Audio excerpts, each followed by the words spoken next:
Boa noite, amigos do Centro Espírita Deolindo Alves.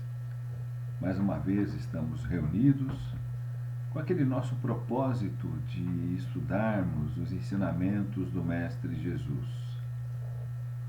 Primeiramente, vamos agradecer aos dirigentes desta casa que nos permitem essa oportunidade de trazermos algumas reflexões sobre os ensinamentos do Mestre. Agradecer ao plano espiritual, que certamente é o mentor de tudo aquilo que a gente faça e qualquer esforço que a gente empreenda em torno de uma atividade como essa, de reflexão, e pedir ao plano espiritual que a gente possa ser um bom instrumento da espiritualidade hoje, no sentido de trazermos boas reflexões. Desta maneira, então, o que temos proposto para hoje é uma abordagem ao capítulo 4 do Evangelho segundo o Espiritismo. Dentro desse capítulo, capítulo 4, nos itens 18 ao item 23, só lembrando, que esses itens vão tratar de laços de família. Laços de família fortalecidos pela reencarnação e rompidos pela unicidade da existência. Tem aqui uma reflexão de Kardec com este tema de fundo. Além disso, temos como proposta para hoje uma questão do Livro dos Espíritos que também trata especificamente desse tema que iremos abordar. A questão 205 vai dizer assim: aos olhos de certas pessoas, a doutrina da reencarnação parece destruir os laços de família, fazendo-os recuar a existências anteriores. E aí, a resposta dos espíritos para Kardec foi justamente o contrário. A doutrina da reencarnação amplia ao invés de destruir os laços de família. Com o parentesco fundamentado em afetos anteriores, os laços que unem os membros de uma mesma família são menos frágeis. A reencarnação amplia os deveres da fraternidade, porque em seu vizinho ou em seu empregado pode-se encontrar um espírito que lhe tenha sido próximo em parentesco em existências pregressas. Muito bem. Para seguirmos, então, a essa questão do Livro dos Espíritos, vamos à leitura do texto como está no Evangelho. Lá no item 18, então, começa assim: os laços de família não são destruídos pela reencarnação, como pensam algumas pessoas. Ao contrário, são fortalecidos e estreitados. Os espíritos formam, no espaço, grupos ou famílias unidos pela afeição, pela simpatia e pela semelhança das inclinações. Estes espíritos, felizes de estarem juntos, se buscam. A encarnação somente os separa momentaneamente, pois que, uma vez retornando ao plano espiritual, eles se reencontram como amigos que voltam de uma viagem. Frequentemente, eles seguem juntos durante a encarnação, reunindo-se numa mesma família ou no mesmo círculo, trabalhando juntos para a evolução mútua. Se uns estão encarnados e outros não, continuarão unidos pelo pensamento. Os que estão livres velam pelos que estão cativos. Os mais evoluídos procuram ajudar no progresso dos retardatários. Depois de cada existência, terão dado mais um passo no caminho da sua evolução. Cada vez menos apegados à matéria, seu afeto é mais vivo. Por isso, mais puro, e não é mais perturbado pelo egoísmo, nem obscurecido pelas sombras da paixão. Eles podem, então, percorrer um número limitado de existências corporais sem que nenhum prejuízo perturbe a sua mútua afeição. Entenda-se bem que se trata da afeição real de alma para alma, a única que sobrevive à destruição do corpo, pois os seres que se unem na Terra apenas pela atração física não têm nenhum motivo de se procurar no mundo dos espíritos. Apenas as afeições espirituais são duráveis. As afeições carnais se extinguem com a causa que as originou. Quanto às pessoas, unidas apenas pelos interesses, nada significam umas às outras.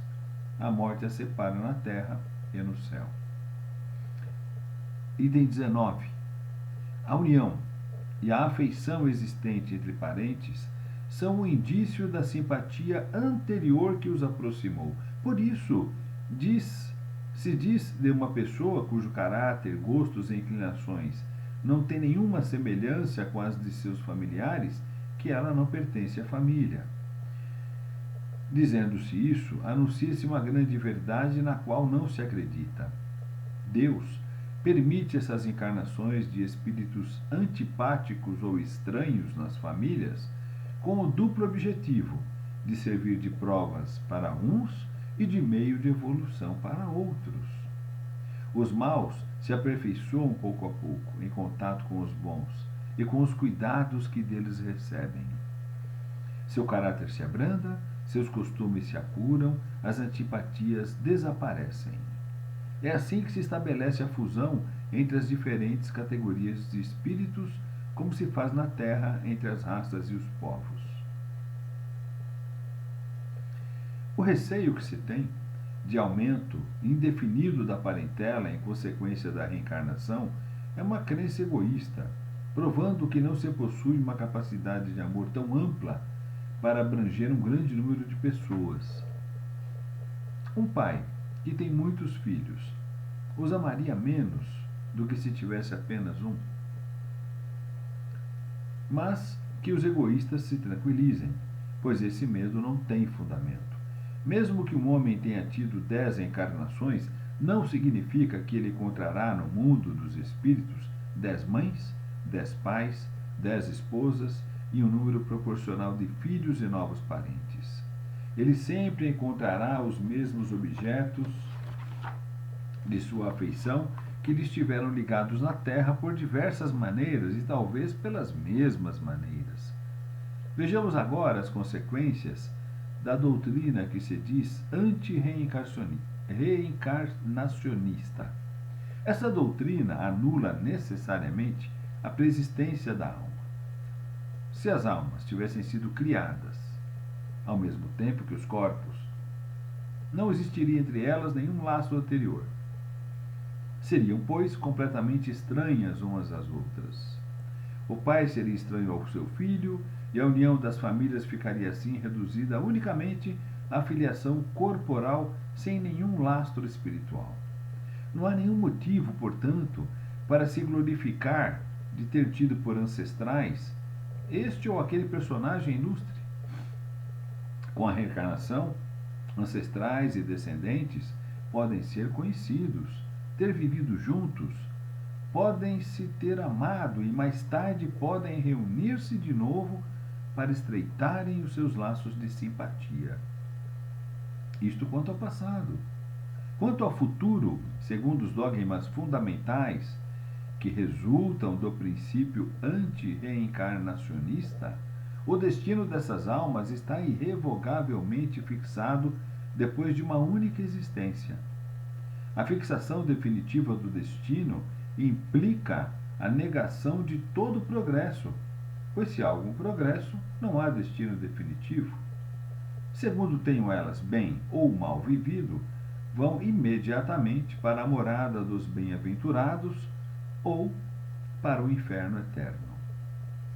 Dessa forma, ficam imediatamente separadas para sempre sem esperança de reaproximação. De tal maneira que pais, mães, filhos maridos, esposas, irmãos e amigos, não têm nunca a certeza de se reencontrarem. É a mais absoluta ruptura dos laços de família.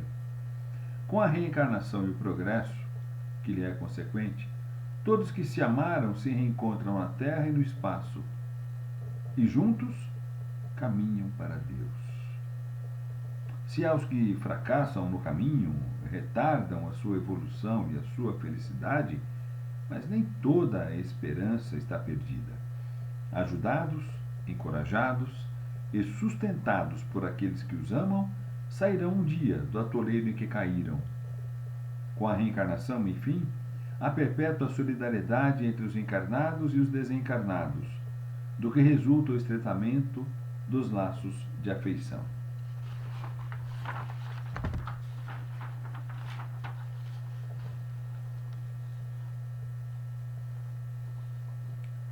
Com a pluralidade das existências, que é inseparável da evolução gradual, há a certeza da continuidade das relações entre os que se amam, e é isso que constitui a verdadeira família. Muito bem, família, laços de família e processos reencarnatórios. Eu diria que quem quiser, inclusive, melhor ilustrar esses dois conceitos e a relação direta entre eles, daria duas pequenas sugestões. Temos tanto o livro quanto o filme. Nosso Lar e A Vida Continua, ambos da coletânea de livros ditados por André Luiz ao nosso querido Chico Xavier.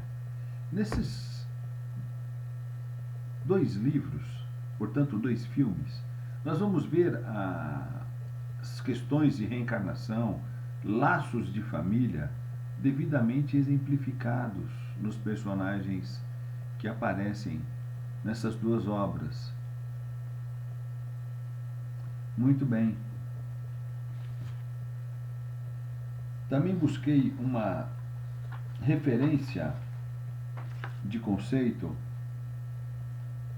no livro Renovando Atitudes, ditado pelo Espírito Hamed, através da mediunidade de Francisco do Espírito Santo Neto.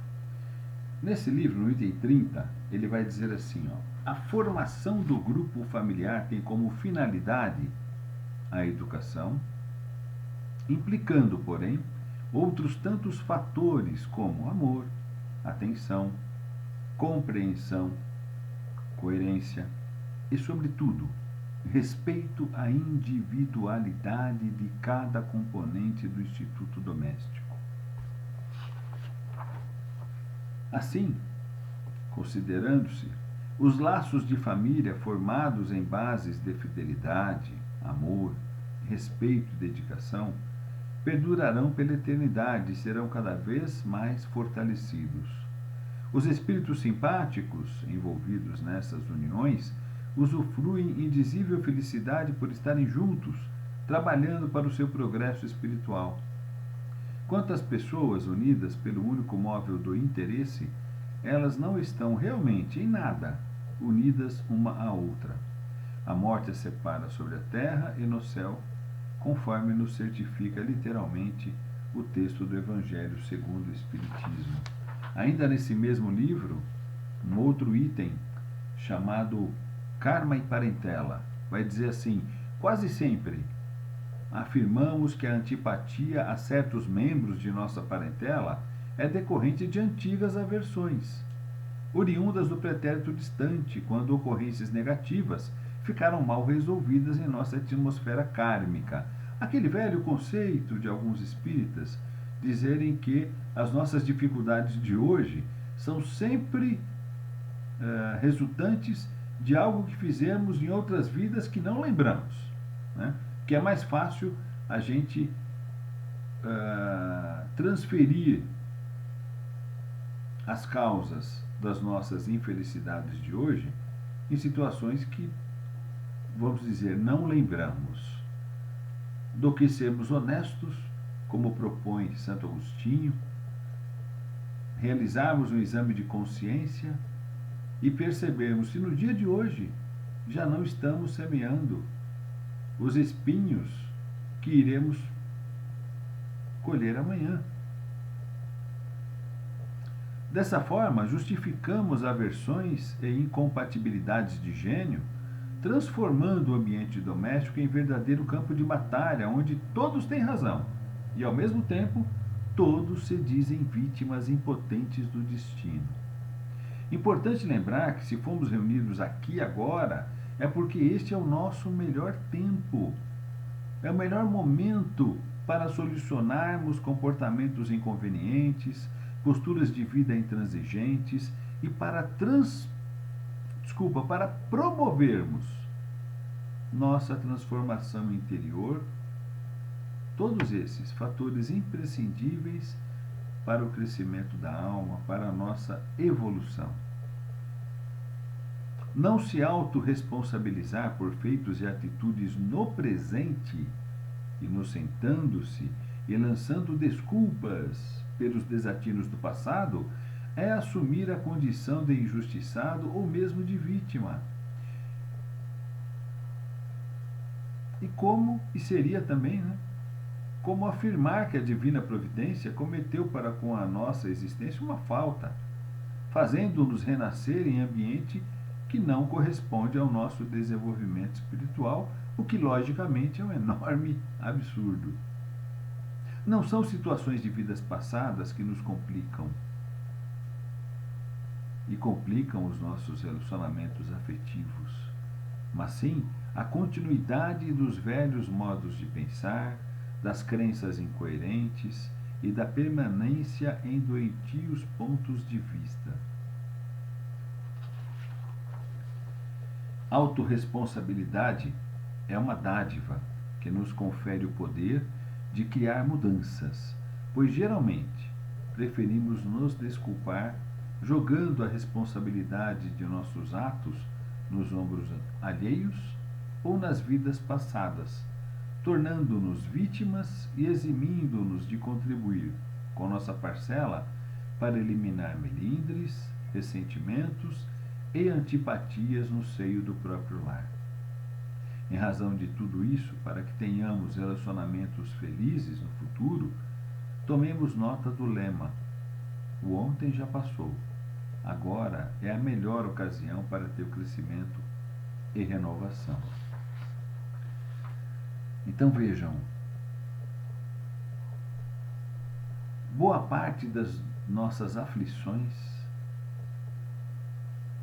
se fizermos um exame de consciência honesto, vamos perceber que são decorrentes de decisões e de atitudes desta vida presente. Porém, muitos de nós preferem colocar na cartilha do karma ou das vidas passadas o peso que carregam hoje. Dessa maneira, fingindo que não se lembram do que fizeram, porque fizeram em outra vida, não refletem sobre o que estão fazendo, continuam adotando posturas, pensamentos e sentimentos deletérios, negativos, que só aumentam a nossa carga, só aumentam as nossas aflições.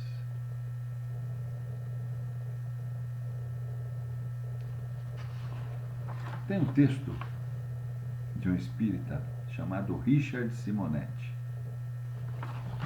Achei bastante adequado a gente trazer esse texto para ilustrar a nossa conversa de hoje.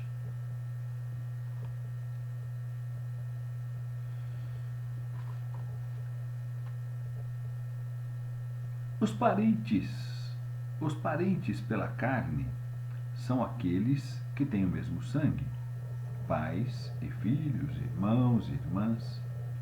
Não raro, embora vivendo sob o mesmo teto, atendendo a variados compromissos, estão separados pelas diferenças de aptidões, de tendências e de estágio evolutivo.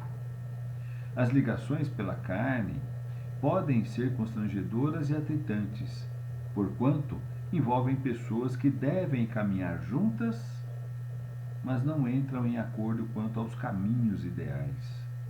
Se não conseguem ajustar-se, exercitando o entendimento, podem resvalar para a frustração e a rebeldia, transformando o lar em palco de lamentáveis dramas, onde se fazem presentes a traição, a agressão, a deserção. Já a parentela espiritual é diferente. São espíritos que se identificam nos mesmos ideais, nas mesmas tendências, nos mesmos desejos de realização superior, estabelecendo preciosos elos de simpatia e afetividade. As ligações humanas podem romper-se com a morte, se determinadas apenas pelo sangue, mas as ligações espirituais, sustentadas pela afinidade, prolongam-se além túmulo. Formam famílias ajustadas e felizes, cujos membros ajudam-se sempre, cada vez mais unidos, embora atendendo eventualmente a compromissos distintos. Pode ocorrer que um membro de nossa família espiritual não esteja reencarnado ao nosso lado, mas poderá ter assumido a posição de nosso mentor, o chamado anjo de guarda, que nos acompanha, estendendo sobre nós sua proteção e nos estimulando ao cumprimento de nossos deveres. Quem melhor que o membro qualificado da família espiritual poderia desempenhar com maior dedicação e eficiência semelhante tarefa? E aqui ele vai dar 3 exemplos, muito comuns no dia a dia.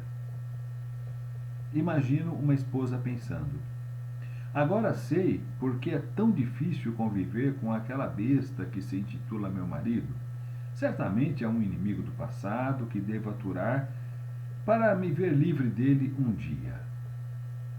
Por sua vez, o marido pensa: ainda bem que aquela megera que se faz mãe de meus filhos pertence apenas à família humana. Não precisarei me preocupar com ela quando sairmos desta vida para outra melhor. Por sua vez, o filho pensa: desconfio não existir nenhuma ligação maior com meus pais. São uns quadrados, antiquados, que só complicam minha vida. Logo que puder, darei no pé. Quero distância deles. Gente que pensa assim não entendeu bem o espírito da lição. A convivência com a parentela carnal não é um mero exercício de forçada tolerância para que nos livremos dela um dia. A finalidade maior é a harmonização. Trata-se de aprendermos a conviver bem com os familiares, criando elos de simpatia e afeto, ainda que sejamos diferentes. Se apenas toleramos aquele que está ao nosso lado, guardando mágoas e ressentimentos, estaremos perdendo o nosso tempo e semeando dificuldades para o futuro. Certamente, todos gostaríamos de pertencer à família de Jesus. Para tanto, segundo suas palavras, é preciso cumprir a vontade de Deus. Parece meio complexo, não é? Saber o que Deus espera de nós é assunto de uma vida inteira para os filósofos. É desafio de muitas bibliotecas para os pesquisadores. Aqui entra a incomparável sabedoria do Mestre. Em breve enunciado ao alcance de todas as inteligências, explica que cumprir a vontade de Deus é fazer pelo semelhante todo o bem que gostaríamos de receber. Simples, né? Simples e eficiente, principalmente no lar. Quando alguém se torna irmão de Jesus, a família humana é invariavelmente beneficiada. Ninguém consegue ficar indiferente a exemplos diários de abnegação e sacrifício, compreensão e renúncia, bondade e discernimento.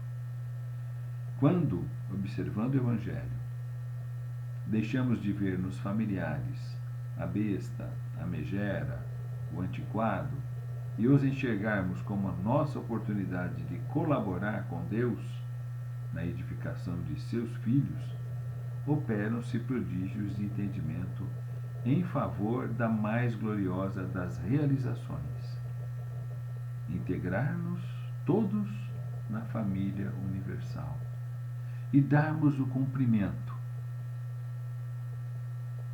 aos 2 mandamentos resumidos ensinados pelo Mestre: amar a Deus sobre todas as coisas, de todo o nosso entendimento, e amar o próximo como a nós mesmos. Muito obrigado a todos. Agradecemos ao plano espiritual pela oportunidade dessas nossas reflexões.